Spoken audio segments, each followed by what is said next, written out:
শোষণ মুক্ত নতুন বাংলাদেশ গড়ে তোলার জন্য যা যা করা দরকার তারা সেই কাজই করবেন। এবং আমরা এখানে দেখেছি যে আন্দোলনে যারা ছিলেন, আপনারা জানেন সমন্বয়ক হিসেবে যারা ছিলেন তাদের মধ্যে থেকে আমি এখানে সার্জিসকে দেখতে পেয়েছি। তিনি আমাদেরকে জানিয়েছেন যে আসলে এই আন্দোলন যে বেগবান হয়েছে সেই আন্দোলনের বেগবান হওয়ার পেছনে কিন্তু আমরা আবু সাঈদের রক্তের যে ঋণ সেটি কিন্তু কোনোভাবেই শোধ করা যাবে না বলে তিনি উচ্চারণ করেছেন। এবং তার পরিবারের লোকজন বলেছেন যে আসলে আবু সাঈদের যেহেতু শহীদ হয়েছে, তারা আবু সাঈদের এই স্মৃতিকে সারা জীবন অম্লান রাখার জন্য একটি স্মৃতিস্তম্ভের দাবি জানিয়েছেন। একাধারে আবু সাঈদের ভাই বলেছেন যে আসলে তারা যে এই পরিবারে সে জন্মেছিল তিনিই একমাত্র যাকে তারা সবাই মিলে পড়াশোনা করে তিনি তাকে দিয়ে তাদের জীবনের নতুন ভবিষ্যৎ রচনা করার জন্য স্বপ্ন দেখেছিলেন। সেই স্বপ্নের যে ভঙ্গ হয়েছে সে কারণে তাদের আসলে এই যে পরিবারটি আপনাদেরকে বলেছি আর এর আগেও যে আধাপাকা একটি বাড়িতে প্রত্যন্ত অঞ্চলে তারা থাকেন, তাদের পরিবারের দাবি যেন এই পরিবারটির প্রতি যেন এই সরকারের একটি শুভদৃষ্টি থাকে এবং এই পরিবারের পুনর্বাসন যেন করা হয়, যেটি তারা ভেবেছিলেন। আবু সাঈদের শিক্ষা এবং সমৃদ্ধির মধ্য দিয়ে এই পরিবারটি তাদের নিজেদের অবস্থার পরিবর্তনকে করতে চেয়েছিলেন। একাধারে আমি আপনাদেরকে এর আগেও বলেছি যে আসলে আবু সাঈদের আন্দোলনে যে এই আন্দোলনের প্রাণ দেওয়ার মধ্য দিয়েই কিন্তু এই আন্দোলন বেগবান হয়েছে এবং তার পরবর্তীতে যে নতুন সরকারের এবং নতুন দিনের সূচনা হয়েছে। এখন পর্যন্ত আমরা যেটা দেখেছি যে প্রধান উপদেষ্টা কিন্তু গত বৃহস্পতিবার রাতে শপথ নেওয়ার পর বঙ্গভবন থেকে সকালবেলায় তিনি সবার আগে যান বাংলাদেশের যে মুক্তিযুদ্ধ ৭১-এর মুক্তিযুদ্ধের বীর শহীদদের স্মৃতির প্রতি শ্রদ্ধা নিবেদন করতে। প্রথমে তিনি যান সাভারের স্মৃতিসৌধে, তারপর তিনি যান হচ্ছে ৫২ সালের ভাষা আন্দোলনে যারা শহীদ হয়েছেন সেই বীর শহীদদের প্রতি সম্মান জানাতে তিনি গিয়েছেন শহীদ মিনারে, কেন্দ্রীয় শহীদ মিনারে ঢাকাতে। এবং তারপর আজকে কিন্তু তিনি প্রথমেই এসেছেন সেই ঢাকা থেকে রংপুরের পীরগঞ্জে এসেছেন শহীদ আবু সাঈদের সমাধিতে শ্রদ্ধা জানাতে। এবং এরপর তিনি এখন যেটি করছেন পরিবারের সাথে তিনি একান্তে বসেছেন এবং আমরা সবাই কিন্তু এই বাসার সামনে অপেক্ষা করছি। আমরা যতটুকু জেনেছি যে প্রধান উপদেষ্টা এখান থেকে প্রথমে যাবেন হচ্ছে রংপুর মেডিকেল কলেজে, তারপর তিনি যাবেন হচ্ছে রংপুর বিশ্ববিদ্যালয়, রোকেয়া বিশ্ববিদ্যালয়, অর্থাৎ যে বিশ্ববিদ্যালয়ের ইংরেজি বিভাগের শিক্ষার্থী ছিলেন শহীদ আবু সাঈদ।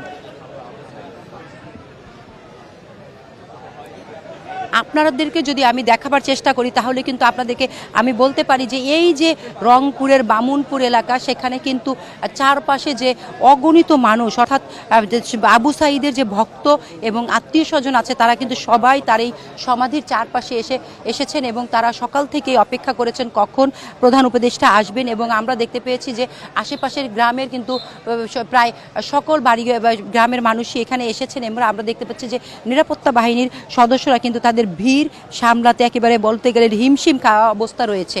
আমরা যতটুকু জেনেছি যে শহীদ আবু সাঈদের পরিবারের সাথে কথা বলার পর কিন্তু প্রধান উপদেষ্টা চলে যাবেন রংপুরে, অর্থাৎ তিনি প্রথমে যাবেন হচ্ছে রংপুর মেডিকেল কলেজে, তারপর তিনি যাবেন হচ্ছে রোকেয়া বিশ্ববিদ্যালয়।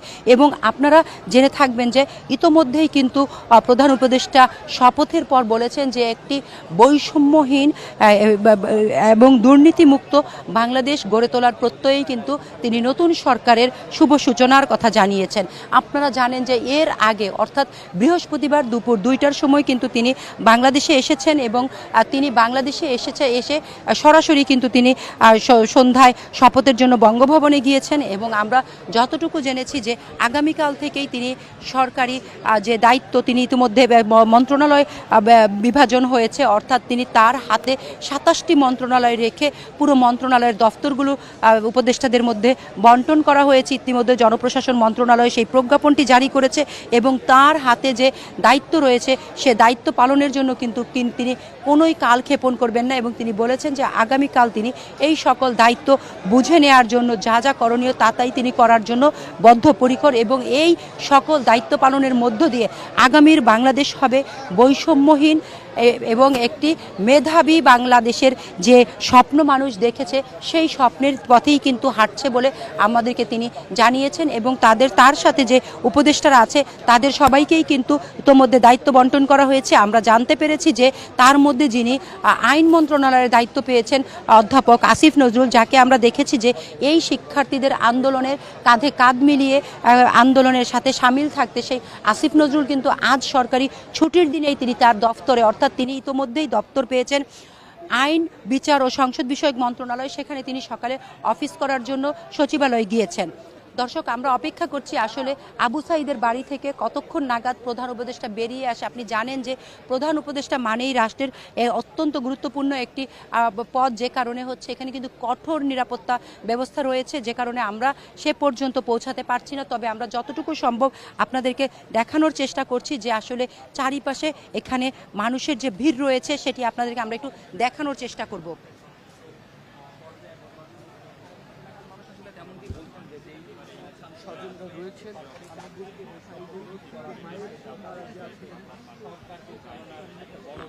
দর্শক, আপনারা দেখতে পাচ্ছেন যে আবু সাঈদের মায়ের সাথে কিন্তু প্রধান উপদেষ্টা কথা বলছেন এবং তাদের এই শোক সন্তপ্ত পরিবারের সাথে তিনি যে তার বেদনাকে ভাগ করে নিতে কিন্তু প্রধান উপদেষ্টা আজ চলে এসেছেন রংপুরের পীরগঞ্জের বামুনপুর গ্রামে, যেখানে তিনি আবু সাঈদের পরিবারের সাথে তিনি কথা বলছেন এবং আবু সাঈদের পরিবারকে তিনি সান্ত্বনা দেওয়ার চেষ্টা করছেন। আমরা অপেক্ষা করছি।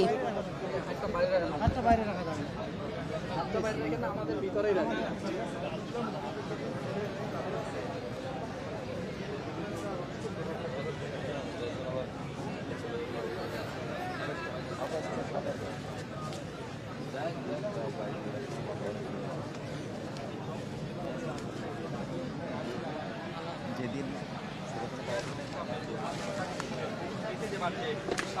সাহস কিন্তু একদিনে তৈরি হয়নি। সেটা হচ্ছে এলাকার মানুষের যে বৈরী পরিবেশে বেড়ে ওঠা, পরিবেশের সঙ্গে যে খাপ খাইয়ে নেওয়া, প্রতিবাদ মুখর হয়ে বেড়ে ওঠা ব্রিটিশ বিরোধী আন্দোলনের একটা বড় ক্ষেত্র ছিল রংপুর, দিনাজপুর এই এলাকার কারণের পার্শ্ববর্তী বিহার এবং নেপালের